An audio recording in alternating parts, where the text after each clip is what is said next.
আকীদা খারাপ হয়, যদি কোনো ব্যক্তির মানহাজ খারাপ হয়, যদি কোনো ব্যক্তির পথভ্রষ্ট থাকে, বদ আকীদা থাকে, তাহলে ওই ব্যক্তির কাছ থেকে কুরআন পাকের আয়াত পর্যন্ত শোনা বৈধ নয়, হাদিস পর্যন্ত শোনা বৈধ নয়। কেন বৈধ নয়? ইমাম বুখারী, ইমাম মুসলিমের উস্তাদ ইমাম সিরিন রাহমাতুল্লাহ আলাইহি, আপনারা চিন্তা করেন, যিনি ইমাম বুখারী, ইমাম মুসলিমের উস্তাদ হবেন, তিনার মর্যাদা কত, কত বড় জ্ঞানী ব্যক্তি হবে। যিনার ছাত্র ইমাম বুখারী, যিনার ছাত্র ইমাম মুসলিম, ইমাম সিরিন রাহমাতুল্লাহ আলাইহি একটি জায়গাতে বসে আছেন, ওনার মুরিদ ছাত্ররাও বসে আছেন। কিছু দলের লোক আসলো, একদল লোক এসে বলছেন, হুজুর আপনাকে একটি হাদিস শোনাতে চাই। ইমাম সিরিন বলছেন, আমি শুনবো না। আমার দিকে লক্ষ্য করেন, ওই দিকে কি তাকাচ্ছেন? ইমাম সিরিনকে এসে বলছেন একদল লোক, তারা মানুষকে নামাজের দাওয়াত দিত। কিসের দাওয়াত দিত? ভালো কাজের দাওয়াত দিত। তারা এসে বলছেন, ইমাম সিরিন আপনাকে একটি হাদিস শোনাতে চাই। ইমাম সিরিন বলছেন, আমি তোমাদের কাছ থেকে হাদিস শুনবো না। তারা বলছেন, হুজুর একটি কোরআন পাকের আয়াত শোনাতে চাই। ইমাম সিরিন বলছেন, তোমরা এখান থেকে যাবে না, আমি চলে যাব। পরবর্তীতে তিনার ছাত্ররা জিজ্ঞাসা করছেন, হুজুর কুরআন পাকের আয়াতই তো শোনা তো ভালো কথা, কেন শুনলে না? ইমাম সিরিন বলছেন, তাদের আকীদা খারাপ, কুরআন পাকের আয়াত পড়তো, ভুলভাল তাফসীর করতো, আর যদি কুরআন পাকের ভুলভাল তাফসীর আমার অন্তরে বসে যেত, আমি বিশ্বাস করে নিতাম, আমি ইমাম সিরিন ধ্বংস হয়ে যেতাম। তাহলে এখন আপনাকে বলতে চাই, যদি ইমাম বুখারীর শিক্ষক, ইমাম মুসলিমের শিক্ষক, এত বড় একজন আলিমে দ্বীন, এত বড় মুহাদ্দিস, লক্ষ লক্ষ হাদিস মুখস্থ রাখনেওয়ালা, হাদিস বিশারদ যদি বদ আকীদার তাকরীর শোনা থেকে বিরত থাকেন, যেন ঈমান না ধ্বংস হয়ে যায়, তো আপনার আমার মতন একজন সাধারণ ব্যক্তি, আপনার আমার মতন একজন সাধারণ মানুষ যদি কোনো বদ আকীদা, মাসলান কোন কাদিয়ানি, কোন লামাযহাবী, কোন দেওবন্দির, কোন শিয়ার, কোন রাফিজি, যদি আমার আপনার মতন লোক বক্তব্য শুনে, তাহলে সে কি ভুল বললো, কে কোনটা সহি বললো, এটা কি আমরা বুঝতে পারবো? একটু জোরে বলতে হবে। তাহলে এটা কি আমাদের জন্য শোনা চলবে? একটু জোরে বলতে হবে বাবা, একবারে শোনা চলবে না। কারণ আজ যদি এদের বক্তব্য না শুনতো, অনেক ঈমানকে, অনেক জায়েজ জিনিসকে মুসলমান শিরিক মনে করতো না। আমি আপনাদের সম্মুখে কায়দাটা বুঝিয়ে দিয়েছি বাবা। যদি কোনো ব্যক্তি কোনো কাজ শিরিক নয়, জায়েজ কাজ, ওই জায়েজ কাজ করার কারণে যদি কোন মুসলমানকে মুশরিক বলে, ওই ব্যক্তি নিজেই কাফির ও মুরতাদ হয়ে যাবে। যারা জরুরিয়াতে দ্বীনকে, ইসলামের সমস্ত প্রয়োজনীয় জিনিসকে, আকীদাকে যারা বিশ্বাস করে মেনে চলবে, তারাই হচ্ছে মুসলমান ঈমানদার। যদি কোনো ব্যক্তি জরুরিয়াতে দ্বীন বা জরুরিয়াতে আহলে সুন্নাত ওয়াল জামাতের 99% বিশ্বাস করে, একটি কোন জরুরি জিনিসকে অস্বীকার করে, তো 99টি জিনিসকে বিশ্বাস করার পরেও একটি জিনিসকে অস্বীকার করার কারণে ওই ব্যক্তি দায়রায়ে ইসলাম, ইসলাম থেকে খারিজ হয়ে যাবে, বেরিয়ে যাবে, অর্থাৎ কাফির হয়ে যাবে। তো আজ আমি চাচ্ছি আপনাদের সম্মুখে কয়েকটি বিষয় নিয়ে আলোচনা করব, যে মানুষ শরীয়তের জরুরিয়াতে দ্বীনের প্রত্যেকটা জিনিসকে বিশ্বাস করলে ঈমান। যেমন আপনাকে কয়েকটি উদাহরণ দিয়ে দিই। আমরা আল্লাহকে এক বিশ্বাস করি, রহমান মানি, রহিম মানি, ওয়াহদাহু লা শারীক মানি। আল্লাহ পাকের প্রত্যেক নবী, যিনাদেরকে আল্লাহ নবুয়ত দিয়েছেন, রিসালাত দিয়েছেন, তার নবী রাসূলকে আমরা মানি। একজন ব্যক্তি যদি বলে যে আমরা সমস্ত জিনিসকে বিশ্বাস করি, কিন্তু আমি জান্নাত আছে বলে মানি না, ওই ব্যক্তি ঈমানদার থাকবে? কথা বলতে হবে। একজন ব্যক্তি যদি বলে আমি সমস্ত জিনিসকে বিশ্বাস করি, কিন্তু আমি সাহাবাকে মানি না, ঈমানদার থাকবে? জি না। তো জরুরিয়াতে দ্বীনের যত জিনিস আছে, প্রত্যেকটা জিনিসকে অন্তর থেকে মেনে নেওয়ার নাম, বিশ্বাস করে নেওয়ার নাম হচ্ছে ঈমান। আর এইগুলো জিনিসকে বিশ্বাস করার নাম হচ্ছে আকীদা।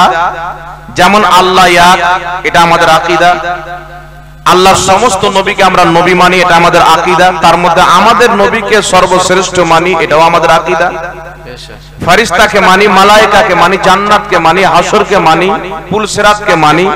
আল্লাহ, আল্লাহর রাসূল যা কিছু বয়ান করেছেন, মানতে বলেছেন, আমরা সব জিনিসকে মানি। কথা বুঝতে পারছেন কি পারেন না? যদি কোনো ব্যক্তি এমন একটি জিনিসকে অস্বীকার করে, যে জিনিসটা বিশ্বাস করা ঈমানের শর্ত, সেই জিনিসকে যদি অস্বীকার করে দেয়, ওই ব্যক্তি মুসলমান থাকে না। যেমন কোন ব্যক্তি যদি সমস্ত জিনিসকে বিশ্বাস করে, বিশ্বাস করার পরে বলতেছে যে আমাদের নবী সাল্লাল্লাহু আলাইহি সাল্লামকে আমি সর্বশ্রেষ্ঠ নবী মানি, তবে আমাদের নবীকে আমি শেষ নবী মানি না, তাহলে ওই ব্যক্তি মুসলমান থাকবে না, কাফির হবে। 5 ওয়াক্তের নামাজ পড়ছেন, রোজা রাখছেন, হজ করছেন, যাকাত দিচ্ছেন, আমাদের চাইতে বড় ঘাটটা কপালে, সমস্ত জিনিস ঠিক রয়েছে। একটাই জিনিস অস্বীকার করে দিল যে আমাদের নবীকে শেষ নবী মানি না, ওই ব্যক্তি কাফির হয়ে যাবে। কারণ নবীকে শেষ নবী মানা এটা হচ্ছে জরুরিয়াতে দ্বীন ও জরুরিয়াতে আহলে সুন্নাহ। জোরে বলেন সুবহানাল্লাহ। সুবহানাল্লাহ। আর যদি কোনো ব্যক্তি বলে যে আমাদের নবীকে শেষ নবী মানি, সব মানি, যত জরুরিয়াতে দ্বীন আছেন আমি বিশ্বাস করি, আর আমাদের নবীর পরে জন্ম নেওয়া কোন ব্যক্তিকে, কোন গায়রে নবীকে যদি নবী বলে, ওই ব্যক্তি মুসলমান থাকবে না, কাফির হবে। ও বলছে আমি আমাদের নবীকে শেষ নবী মানি, কিন্তু আমাদের নবীর পরে কোন মহিলাকে, আমাদের নবীর পরে কোন পুরুষকে, আমাদের নবীর পরে কোন যন্ত্রকে, আমাদের নবীর পরে কোন জিনিসকে যদি সে নবী বলে, আর মুখে যদি বলে আমাদের নবীকে শেষ নবী মানে, কিন্তু উনিও একটা নবী, তাহলে ওই ব্যক্তি কাফির হয়ে যায়। তাহলে আকীদা কি রাখতে হবে? আমাদের নবী শেষ, আমাদের নবীর পরে নতুন নবী কিয়ামত পর্যন্ত জন্ম হতে পারে না। আরে জোরে বলতে হবে। কেউ যদি আরেকটি কথা মনে রাখেন, কেউ যদি এটা বিশ্বাস করে যে আমাদের নবীর পরে নতুন নবী জন্ম নিতে পারে, ও মুসলমান হবে না, কাফির হবে। আমাদের নবীর পরে কিয়ামত পর্যন্ত কোন নবীর জন্ম হওয়া অসম্ভব মনে করতে হবে, মহাল মনে করতে হবে। আমাদের রাসূল সাল্লাল্লাহু আলাইহি ওয়া আলিহি ওয়াসাল্লামের পরে কিয়ামত পর্যন্ত যদি কোন নবী হয়ে যায়, যদি এইভাবে বলে যে যদি কোন নবী হয়ে যায় তবু আমাদের নবী শেষ নবী থাকবে, ওই ব্যক্তিও কাফির হবে। যদি মোদি আগার মাগার কিছু চলবে না, আমাদের নবীর পরে কিয়ামত পর্যন্ত কোন নবী জন্ম নিবে না, এটাই হচ্ছে ইসলামের আকীদা। জোরে বলে সুবহানাল্লাহ। কেউ যদি কাউকে নবী বলে, মুখে বলছেন আমি শেষ নবী মানি, অন্তরে বলছেন আমি শেষ নবী মানি, কিন্তু ওই ব্যক্তি যদি মুখ দিয়ে বের করে দেয় যে আমি অমুক জন নবীর পরে নবী হয়েছেন, তাহলে ওই ব্যক্তি কাফির হয়ে যাবে। বা কিয়ামত পর্যন্ত যদি আমাদের নবীর পরে কোন নতুন নবী জন্ম নিয়ে নেয়, তবু আমাদের নবী শেষ নবী থাকবে, তাহলে ওই ব্যক্তি কাফির হবে। তাহলে আমাদের নবীকে কেমন শেষ নবী মানতে হবে? যে আমাদের নবীর জামানা শেষ, আমাদের নবীর পর না কোন নবী জন্ম নিতে পারে, না আল্লাহ কাউকে নবুয়ত দিবেন। কিয়ামত পর্যন্ত নবুয়তের দরওয়াজা আল্লাহ বন্ধ করে দিয়েছেন। জোরে বলেন সুবহানাল্লাহ। কথা বুঝতে পারছেন কি পারেন না বাবা? এটা যেমন জরুরিয়াতে দ্বীন ও আহলে সুন্নাহ, তেমন আরেকটি কথা হচ্ছে জরুরিয়াতে দ্বীন। কি কথা? যদি কোন মুসলমান এমন একটি কাজ করলো যে কাজটিকে দেখতে শিরক মনে হয় বা দেখতে কুফর মনে হয়, তাহলে ওই ব্যক্তিকে দেখতে হবে যে কি কথা বলেছেন বা কি কাজ করেছেন। তার করা কাজের 99% যদি তাকে বাঁচার দিকে যায়, আর 1% যদি তার কাফিরের দিকে যায়, তাহলে 99% যদি কুফুরের দিকে যায়, 1% যদি ঈমানের দিকে যায়, তাহলে ওই 1% এর উপরে ফতোয়া দিয়ে তাকে কাফির হওয়া থেকে বাঁচাতে হবে। কথা বুঝতে পেরেছেন কি পারেননি বাবা?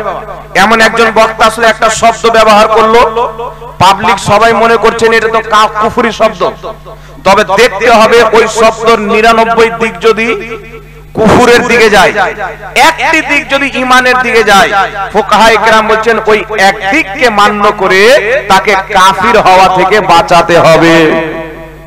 কথা বুঝতে পেরেছেন? অনুরূপ ভাবে মুসলমানকে মুসলমান মনে করা, কাফিরকে কাফির মনে করা, এটাও একটি জরুরিয়াতের দিন। কেউ যদি কোনো কাফিরকে মুসলমান বলে, কাফিরকে মুসলমান বলার কারণে ও নিজে কাফির হয়ে যায়। কাফির মানে জানেন তো, অমুসলিম, ইসলাম থেকে বেরিয়ে গেল, চিরস্থায়ী জাহান্নামী, যার জান্নাতের খুশবু পর্যন্ত পাবে না।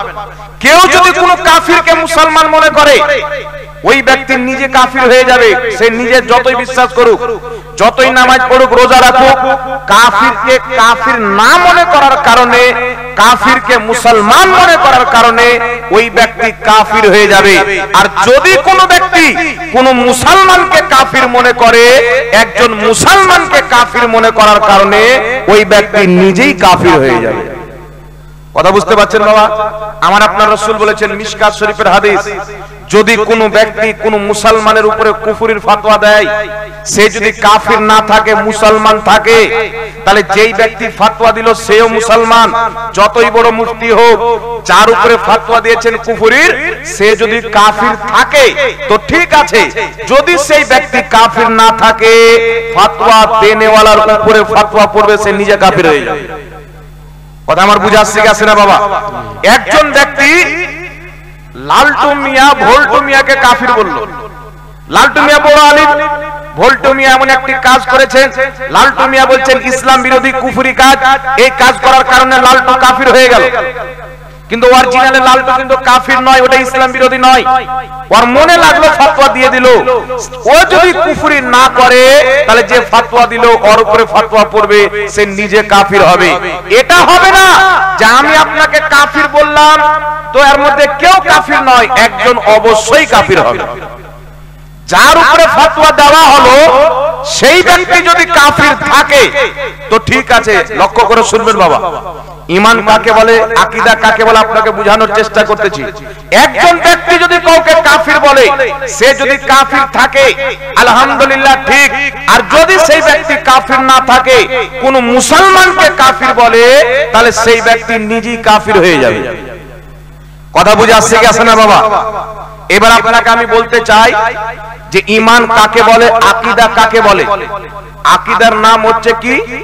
বিশ্বাস করা। আমরা এক আল্লাহ বিশ্বাস করি, আকীদা। রাসূলকে আখির নবী বিশ্বাস করি, আকীদা। কিয়ামত পর্যন্ত নবীর পরে কোন নতুন নবী জন্ম নেওয়া মহল, এটা আমাদের আকীদা। ঠিক না বেঠিক? আর জোরে বলতে হবে। আর ইসলামে হচ্ছে আকীদা জরুরি। আকীদা যদি খারাপ থাকে, করেন নামাজ দেখে ফয়সালা হবে না, রোজা দেখে ফয়সালা হবে না, হজ দেখে ফয়সালা হবে না, যাকাত দেখে ফয়সালা হবে না, ভালো চরিত্র এবং ক্যারেক্টার দেখে ফয়সালা হবে না। আকীদা যদি শুদ্ধ থাকে, আকীদা যদি আহলে সুন্নাত ওয়াল জামাতের থাকে, তার সাথে বিবাহ দেওয়া যাবে, বন্ধুত্বও করা যাবে, চলাফেরাও করা যাবে, তাকে মুসলমান বলতে হবে। আর যদি কোনো ব্যক্তির আকীদা খারাপ থাকে, আহলে সুন্নাত ওয়াল জামাতের খেলাফ থাকে, ইসলামের খেলাফ থাকে, তাহলে ওই ব্যক্তির সাথে না রিশতা করা যাবে, না তার কাছে দ্বীনের কোনো শিক্ষা নেওয়া যাবে। কথা মনে হয় বুঝতে পারেননি বাবা? রাসূল পাক বলেছেন তুমি দ্বীন শিখো, তবে কার কাছে শিখছো এটাও দেখো। যদি কোনো ব্যক্তি কুরআন পাক পড়ায় কিন্তু কোরআনের তাফসীর ভুল করে, তাহলে তার কাছে যদি আপনি কোরআন শিখেন, আপনি বলবেন কোরআন তো শিখছি, কিন্তু ও ভুল তাফসীর করে, আপনাকেও ভুলই শিখাবে। কথা বুঝতে পারছেন কি পারেন না বাবা? এই জন্য যদি কোনো ব্যক্তির আকীদা খারাপ হয়, যদি কোনো ব্যক্তির মানহাজ খারাপ হয়, যদি কোনো ব্যক্তির পথভ্রষ্ট থাকে, বদ আকীদা থাকে, তাহলে ওই ব্যক্তির কাছ থেকে কুরআন পাকের আয়াত পর্যন্ত শোনা বৈধ নয়, হাদিস পর্যন্ত শোনা বৈধ নয়। কেন বৈধ নয়? ইমাম বুখারী, ইমাম মুসলিমের উস্তাদ ইমাম সিরিন রাহমাতুল্লাহ আলাইহি, আপনারা চিন্তা করেন, যিনি ইমাম বুখারী, ইমাম মুসলিমের উস্তাদ হবেন, তিনার মর্যাদা কত, কত বড় জ্ঞানী ব্যক্তি হবে। যিনার ছাত্র ইমাম বুখারী, যিনার ছাত্র ইমাম মুসলিম, ইমাম সিরিন রাহমাতুল্লাহ আলাইহি একটি জায়গাতে বসে আছেন, উনার মুরিদ ছাত্ররাও বসে আছেন। কিছু দলের লোক আসলো, একদল লোক এসে বলছেন, হুজুর আপনাকে একটি হাদিস শোনাতে চাই। ইমাম সিরিন বলছেন, আমি শুনবো না। আমার দিকে লক্ষ্য করেন, ওই দিকে কি তাকাচ্ছেন? ইমাম সিরিনকে এসে বলছেন একদল লোক, তারা মানুষকে নামাজের দাওয়াত দিত। কিসের দাওয়াত দিত? ভালো কাজের দাওয়াত দিত। তারা এসে বলছেন, ইমাম সিরিন আপনাকে একটি হাদিস শোনাতে চাই। ইমাম সিরিন বলছেন, আমি তোমাদের কাছ থেকে হাদিস শুনবো না। তারা বলছেন, হুজুর একটি কোরআন পাকের আয়াত শোনাতে চাই। ইমাম সিরিন বলছেন, তোমরা এখান থেকে যাবে না, আমি চলে যাব। পরবর্তীতে তিনার ছাত্ররা জিজ্ঞাসা করছেন, হুজুর কোরআন পাকের আয়াতই তো শোনা তো ভালো কথা, কেন শুনলে না? ইমাম সিরিন বলছেন, তাদের আকীদা খারাপ, কোরআন পাকের আয়াত পড়তো, ভুলভাল তাফসীর করতো, আর যদি কোরআন পাকের ভুলভাল তাফসীর আমার অন্তরে বসে যেত, আমি বিশ্বাস করে নিতাম, আমি ইমাম সিরিন ধ্বংস হয়ে যেতাম।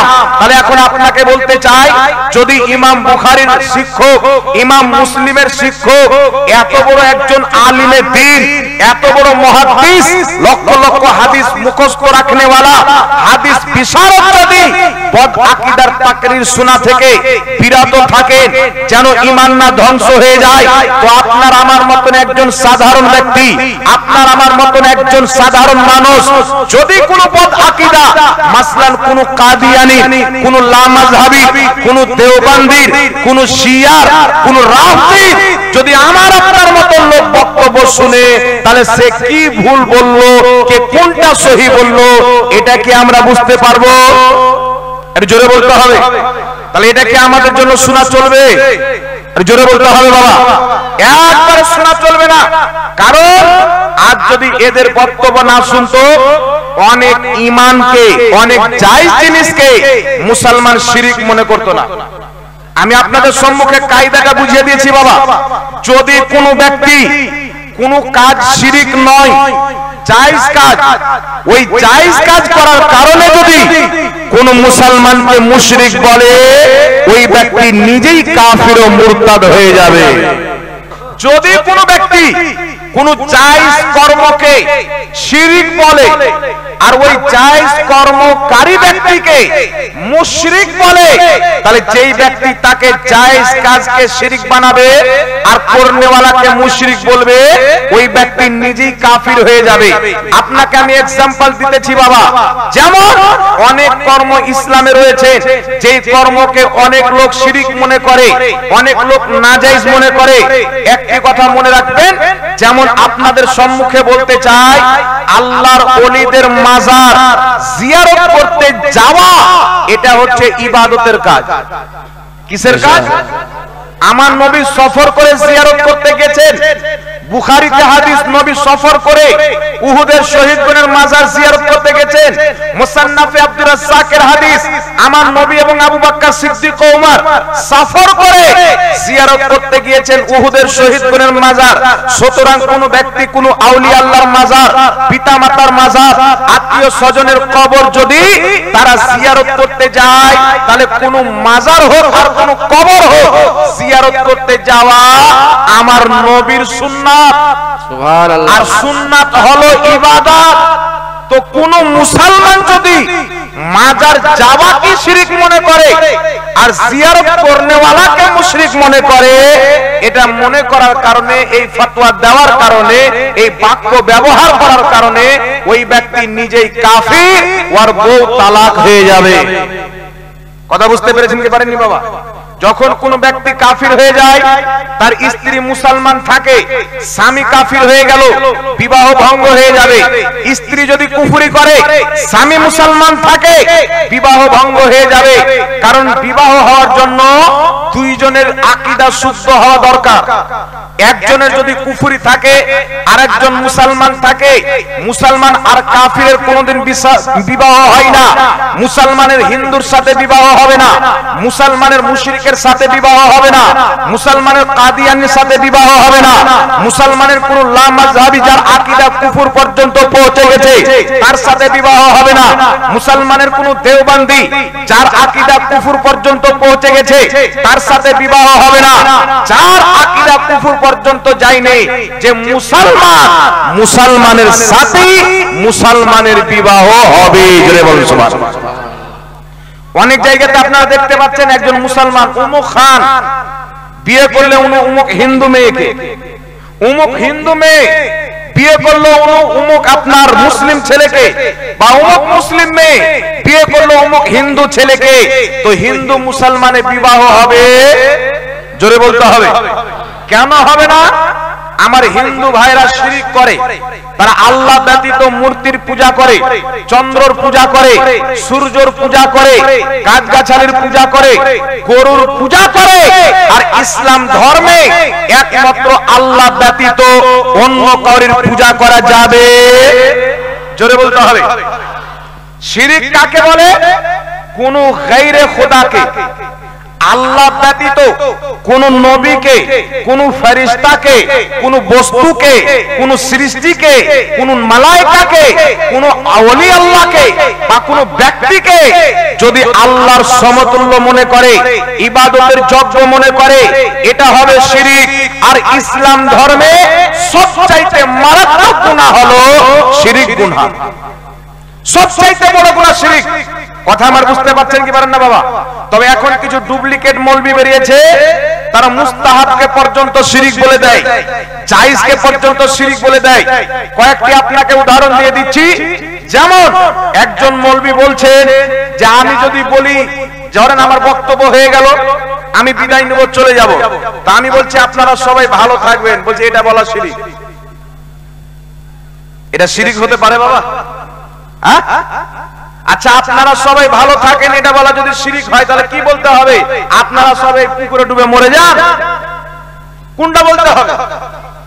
তাহলে যেই গাধা মৌলবি এটা বলাকে শিরক মনে করে, আর যারা এই কথা বলে আপনারা ভালো থাকুন, খোদা হাফিজ, এই কথা বলাকে যদি শিরক মনে করে, আর এই কথা বলনেওয়ালা মুসলিমকে যদি মুশরিক মনে করে, ওই মৌলবি নিজেই কাফির ও মুরতাদ হবে, মুসলমান থাকবে না, যত লেকচার জানো।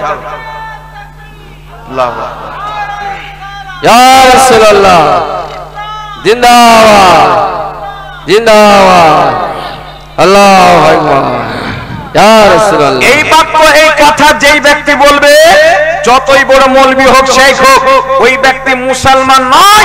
তাহলে এই ব্যক্তির কথা যারা শুনে একে যারা মুসলমান মনে করবে, এর বক্তব্যকে যারা বিশ্বাস করবে, তারা মুসলমান থাকবে। তাই আমার আপনার নবী বলেছেন, এমন একটি জামানা আসবে, মানুষ সকালে মুসলমান, বিকালে কাফির, বিকালে মুসলমান, রাতে কাফির, রাতে মুসলমান, সকালে কাফির। এই রকম দশা যেন না হয়। তাই 72 জাহান্নামী ফিরকা, একমাত্র আহলে সুন্নাত ওয়াল জামাত, সুন্নি জামাতের আলিম উলামা বাদ দিয়ে 72 দরের আলিম, আওয়াজ কত সুন্দর দেখা যাবে না, ভিডিও কোয়ালিটি কত সুন্দর দেখতে হবে না, মাহফিল কত সুন্দর দেখতে হবে না। কাউরির ভিডিও সুন্দর হলে ওই ব্যক্তি সুন্দর হয়ে যায় না, কাউরির যদি আপনার মাহফিল সুন্দর হয় ওই ব্যক্তি সুন্দর হয় না, কাউরির ফলোয়ার যদি বেশি থাকে ওই ব্যক্তি সুন্দর হয় না। যার ঈমান আকীদা আহলে সুন্নাত ওয়াল জামাতের মোতাবেক ওই ব্যক্তি সুন্দর, তার বক্তব্য শুনতে হবে যদিও তার ক্যামেরা সুন্দর না থাকে। কথা আপনারা বুঝতে পারছেন কি পারেন না বাবা? জি হুজুর, আওয়াজ সুন্দর, শুনতে ভালো লাগলে বললে হবে না। কারণ এই 99 কথা যদি ঠিক বলে, এমন একটি কথা কুফরি বলে দিবে, আপনি ইসলাম মনে করে গ্রহণ করে নেবেন, কিয়ামতে আপনি কাফির হয়ে উঠবেন। তাহলে কাফির হয়ে উঠলে চিরস্থায়ী জাহান্নামী হবে কি হবে না? আর আপনি যদি ইমানদার হয়ে আহলে সুন্নাত ওয়াল জামাত হয়ে সুন্নি হয়ে বাঁচতে পারেন, সুন্নি হয়ে কবরে যেতে পারেন, আপনার আকীদা যদি ঠিক থাকে, পাহাড় সমতুল্য যদি গুনাহ থাকে, কিয়ামতের ময়দানে আপনার গুনাহের কারণে আল্লাহ তাবারাক ওয়া তাআলা যদি আযাব আপনার উপরে দেয়, মুস্তাফার শাফাআতে আপনি জান্নাতি হয়ে যাবেন। জোরে বলুন সুবহানাল্লাহ। কারণ বুখারী শরীফের হাদিস, আমার আপনার রাসূল বলছেন কিয়ামতের ময়দানে আমি তাদের শাফাআত করে জান্নাতে নিয়ে যাব যাদের অন্তরে রায়ের দানা পরিমাণে ঈমান রয়েছে বা সেই দানার চাইতেও কম ঈমান রয়েছে। ইবনে মাজাহ শরীফের হাদিস, রাসূল পাক বলছেন শাফাআতি লি আহলিল কাবাইর মিন উম্মতি, কিয়ামতের ময়দানে আমার উম্মতের বড় বড় পাপী, বড় বড় গুনাহগার, আকীদা তো সুন্নি ছিল, ঈমান তো ঠিক ছিল, গুনাহ পাহাড় সমতুল্য করেছে, আপনার গুনাহের কাজ অনেক বেশি করেছে, রাসূল পাক বলছেন যারা বড় বড় পাপী আমি মুস্তাফা তাদের শাফাআত করে তাদেরকে জান্নাত নিয়ে যাব। জোরে বলো সুবহানাল্লাহ। তো জান্নাত যাওয়ার জন্য ঈমান থাকা শর্ত। মুসলমান যদি থাকে, আহলে সুন্নাত ওয়াল জামাত যদি থাকে, তার আকীদা সুন্নি জামাত মোতাবেক থাকে, তাহলে ওই ব্যক্তি যতই পাপী হোক এক না একদিন জান্নাতে যাবে।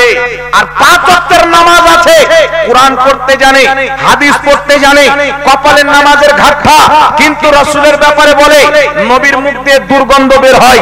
নবী কিয়ামতের ময়দানে নিজেই ফেলফেল করে তাকিয়ে থাকবে, আমার নেকির পাল্লা ভারী হচ্ছে না গুনার পাল্লা ভারী।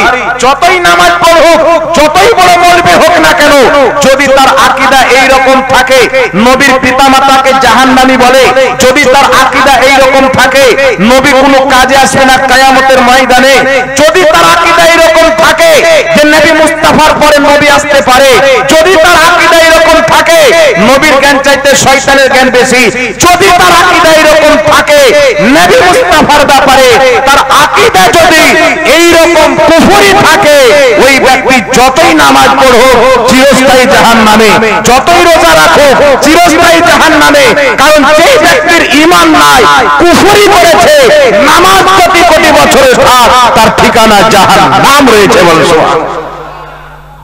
যেমন আপনাকে একটা এক্সাম্পল দিয়ে দিই, যে এক্সাম্পল, যেই মিসাল, যেই উদাহরণ মহান রব্বুল আলামিনের কোরআনে রয়েছে। কিসে রয়েছে জোরে বলে? কোরআন পাকে রয়েছে। আল্লাহ তাবারাক ওয়া তাআলা ইবলিসকে মুআল্লিমুল মালাইকা, ফেরেশতাদের সরদার বানিয়েছিলেন। জানেন কি জানেন না? জান্নাতের চাবি দিয়ে দিয়েছিলেন। বেটা যখন চাইতো যেত, যখন চাইতো চলে আসতো, তার ইচ্ছা। ফেরেশতারা তাকে এইভাবে ঝুলা ঝুলাতো, একদম নূরের ঝুলাতে ঝুলে থাকতো। ইয়াত আল্লাহ তাকে ফজিলত দিয়েছিল। প্রথম আকাশে আলাদা নাম, দ্বিতীয় আকাশে আলাদা নাম, আবিদ, জাহিদ, কত রকম আজাজিল আল্লাহ নাম দিয়েছিল। অনেক মর্যাদা ফজিলত তাকে দিয়েছিল। আল্লাহ বললেন উসজুদু লি আদম, আদমকে সাজদা করো, সাজদা করলো। জোরে বলতে হবে। তাহলে ওই লোকটা কত বছর নামাজ পড়েছিল? কমবে 6 কোটি বছর। কত বছর? 6 কোটি। কোটি মানে জানেন তো আপনারা? জি, 100 খান 1000 টাকাতে হয় 1 লাখ, আর 100 খানি 1 লাখ টাকিয়াতে হয় 1 কোটি। কথা বুঝতে পারছেন কি পারেন না বাবা? নাকি? তাহলে 1 কোটি টাকা কতদিন, কত টাকাকে বলা হয়? 100 লাখকে বলা হয়, নাকি বলেন? তাহলে 6 কোটি বছর ইবাদত করেছে, কম করেছে বাবা? পিছের লোক, পিছের দিকের লোক কথা বলছে না, মনে হচ্ছে হুজুর আমাদেরকে দেখতে পাচ্ছেন। আমার চোখ খুব চোখা বাবা। তো 6 কোটি বছর ইবাদত করলো, কত সাজদা? আলিমুল মারা বলেন যদি তার সাজদাকে জমিনে বিছিয়ে দেওয়া হয়, রায়ের দানা রাখার জায়গা পাওয়া যাবে না। এত সংখ্যায় আল্লাহকে সে সাজদা করেছে, ইবাদত করেছে। আল্লাহ তো বললেন না ইবলিস একটা কথা মানলে না তো কি হলো, এত বছর নামাজ পড়েছো আমি তোমাকে মাফ করে দিলাম। আল্লাহ বললেন না একটা কথা শুনলেন না তো কি হলো, এত বছর আমাকে সাজদা করেছো মাফ করে দিলাম, এত বছর আমার তাসবিহ তাহলিল করেছো মাফ করে দিলাম। আল্লাহ বলেছিলেন ইবলিস শোনো, তুমি 6 কোটি বছর আমার ইবাদত করেছো, আমি আদমের তাজিম করতে বললাম, আমার নবীর তাজিম করলে না। যার অন্তরে নবীর তাজিম থাকবে না, নামাজ যতই পড়ো কাফির হবে, হজ যতই করো কাফির হবে। কারণ যেই ব্যক্তির অন্তরে নবীদের আদর নাই, ওই ব্যক্তি মুসলমান হতে পারে না। বল সুবহানাল্লাহ। কথা বুঝতে পারছেন বাবা? একটু জোরে বলতে হবে।